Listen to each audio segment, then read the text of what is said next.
y resoluciones recientes de los órganos autonómicos de defensa de la competencia. Como es habitual, lo primero, agradecer a los organizadores que me hayan dado la posibilidad de estar aquí como moderadora de esta mesa. Por supuesto, también gracias a los ponentes por su buena disposición y colaboración para contarnos las resoluciones más recientes, por supuesto, cada uno de sus respectivas autoridades. En mi opinión, las resoluciones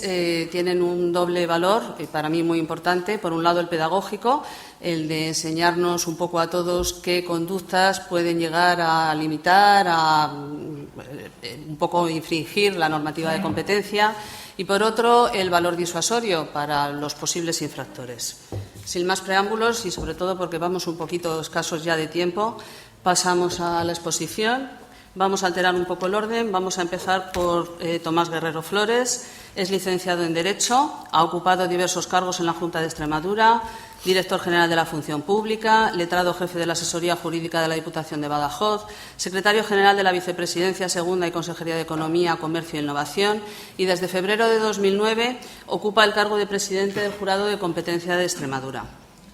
Tomás va a analizarnos la aplicación discriminatoria por parte de la Federación Empresarial de la Construcción del finiquito que está pactado entre la patronal y sindicatos del sector.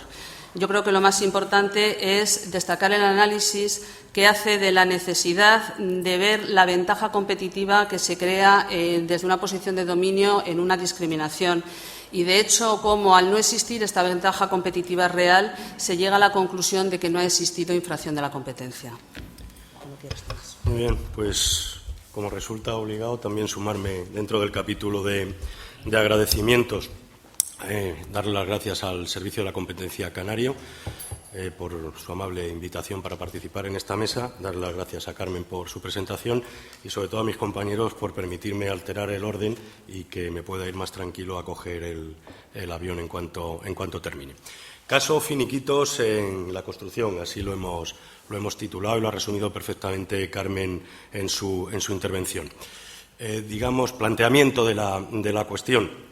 Pues el planteamiento de la cuestión es una denuncia que formula un empresario, lógicamente, del sector de la construcción frente a la asociación, o en este caso la Federación de la Construcción de la provincia de Cáceres. ¿Cuáles son los hechos denunciados? Los hechos denunciados telegráficamente son los siguientes. Como saben, si no yo se lo digo, el Convenio General de la Construcción y también la mayoría de los convenios provinciales del ramo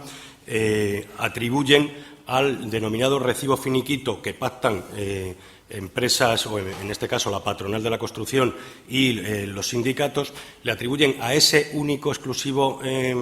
finiquito que aparece en los anexos de los convenios respectivos efectos liberatorios. Y lo que se denuncia es que, como la Confederación Nacional de la Construcción edita esos recibos finiquitos y luego se los distribuye a las patronales provinciales y estos, a su vez, los hacen llegar a los empresarios de la construcción de su respectiva provincia, lo que se denuncia en el caso concreto es que la Federación de la Construcción de Cáceres vende a €1, en este caso, dichos recibos finiquitos a los empresarios asociados y vende a €12 a aquellos empresarios que no pertenecen a la asociación. Por tanto, lo que se plantea como primera cuestión y tras recabar en primera instancia, dentro de una información reservada por parte del servicio instructor nuestro, unos determinados datos a la federación denunciada, se constata que efectivamente en el año 91 se adopta ese acuerdo. No se ha modificado el mismo ni se han incrementado los precios de entonces, salvo lo que es el trasvase o lo que es la conversión, mejor dicho, de pesetas de entonces a luego, posteriormente, euros. Y, además, se constata también que, a pesar de los intentos de la Federación, ante ese primer requerimiento, por intentar justificar lo que ellos llaman una diferencia de precios, que realmente, como veremos, es una discriminación de los mismos, pues se constata, efectivamente, que no hay justificación alguna que ampare esa diferencia de precios. Es decir, el coste en producir ese servicio a los no asociados no supone un incremento de costes para la Federación que justifique esa diferencia de precios. Por tanto, en primer término, nos encontramos con dos posibilidades que parten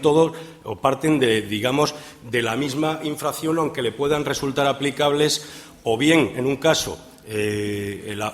abuso de posición dominante, o, aunque no sea abuso de posición dominante, en realidad haya una discriminación y haya, por tanto, una restricción de la competencia, ese artículo 1.1a, al, prestar servicios de naturaleza equivalente de manera a precios distintos y de manera no justificada y que eventualmente pueden poner en una situación desventajosa a unos competidores frente a otros. ¿Por qué digo que también podía plantearse desde la óptica del artículo 2.1d, si no recuerdo mal, de la Ley de Defensa de la Competencia? Porque precisamente una de las cuestiones que denuncia el empresario en cuestión frente a la Federación es que, partiendo precisamente de lo que dice el convenio de la construcción, solamente tendría efectos liberatorios ese recibo finiquito que aparece en el anexo, ese que solo exclusivamente pueden vender, por tanto, las federaciones provinciales. Por tanto, lo primero que nos planteamos y lo primero que hacemos es analizar si efectivamente existe esa exclusividad, en definitiva, si solamente ese recibo finiquito que figura en los anexos del Convenio General de la Construcción y en los convenios provinciales produce efectos liberatorios o, en definitiva, si puede haber otros modelos o fórmulas alternativos que puedan producir alternativamente esos efectos también liberatorios. Como, por cierto, la propia Federación denunciada manifestaba en sus alegaciones, señalando que la autoridad laboral y las autoridades judiciales, en este caso los órganos de la jurisdicción laboral, en algún caso habían resuelto. Por tanto, lo primero que hacemos es analizar el alcance que tiene, en el ámbito jurisdiccional laboral ese recibo finiquito. Y lo primero que constatamos es que no hay una doctrina pacífica al respecto.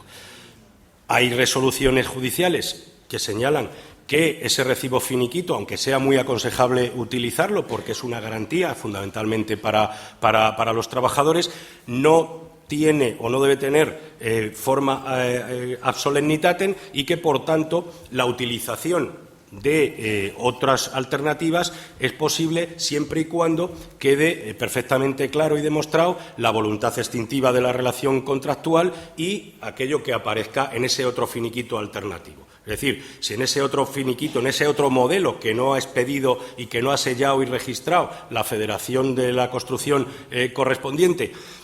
queda claro cuál es la voluntad manifiesta de las partes en cuanto a lo que consta en ese finiquito, perfectamente puede ser utilizable.